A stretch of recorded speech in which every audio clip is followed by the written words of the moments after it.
প্রবল বৃষ্টিতে ভূমিধসের জেরে কার্যত মৃত্যুপুরীতে পরিণত হয়েছে কেরলের ওয়েনাড।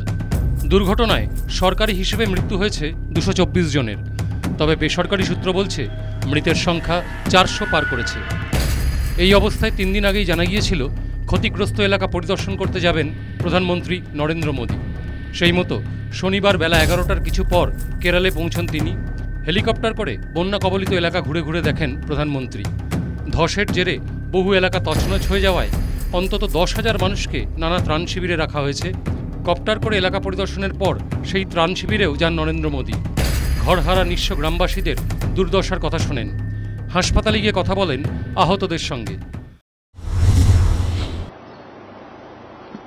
जब से मैंने इस आपदा के विषय में सुना, तब से मैं लगातार यहाँ संपर्क में रहा हूँ, पल पल की जानकारी भी लेता रहा हूँ और केंद्र सरकार के जितने भी अंग हैं, जो भी इस स्थिति में मददरूप हो सकते हैं, उसको तुरंत मोबिलाइज करना और हम सब मिल करके इस एक भीषण आपदा में हमारे जो परिवारजन इस समस्या में घिरे थे, उनकी सहायता करना, ये त्रासदी सामान्य नहीं है।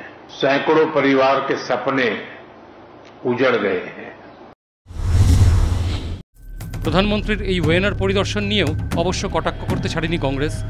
দলের বর্ষিয়ান নেতা জয়রাম রমেশ এক্স হ্যান্ডেলে লিখেছেন, মোদী যে ধস কবলিত এলাকা পরিদর্শন করেছেন তার জন্য তাকে ধন্যবাদ।